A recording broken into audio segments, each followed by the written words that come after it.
الحمدللہ وحدہ والصلاۃ والسلام علی من لا نبی بعدہ اما بعد۔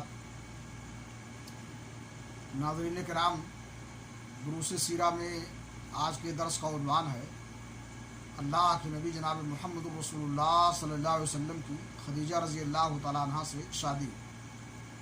ملک شام سے جب آپ صلی اللہ علیہ وسلم واپس تشریف لائے اور خدیجہ رضی اللہ عنہ نے اپنے مال میں ایسی امانت و برکت دیکھی جو اس سے پہلے کبھی نہ دیکھی تھی، اور ادھر ان کے غلام میسرہ نے آپ کی شیریں اخلاق، بلند پایا کردار، راست گوئی اور امانت داری کو راستے میں دیکھا اور اس کے متعلق اپنے مشاہدات بیان کیے، تو خدیجہ رضی اللہ عنہ کو اپنا کھویا ہوا گوہر مطلوب دستیاب ہو گیا۔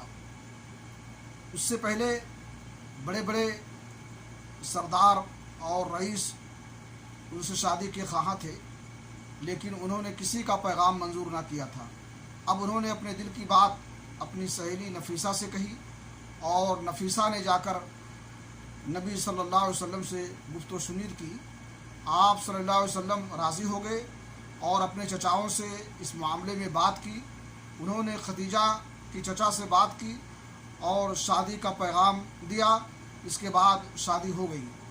آپ صلی اللہ علیہ وسلم نے مہر میں 20 اونٹ دیے۔ یہ پہلی خاتون تھی جن سے رسول اکرم صلی اللہ علیہ وسلم نے شادی کی، اور ان کی وفات تک کسی دوسری خاتون سے شادی نہیں کی۔ ابراہیم کے علاوہ بقیہ تمام اولاد انہی کی بطن سے تھی۔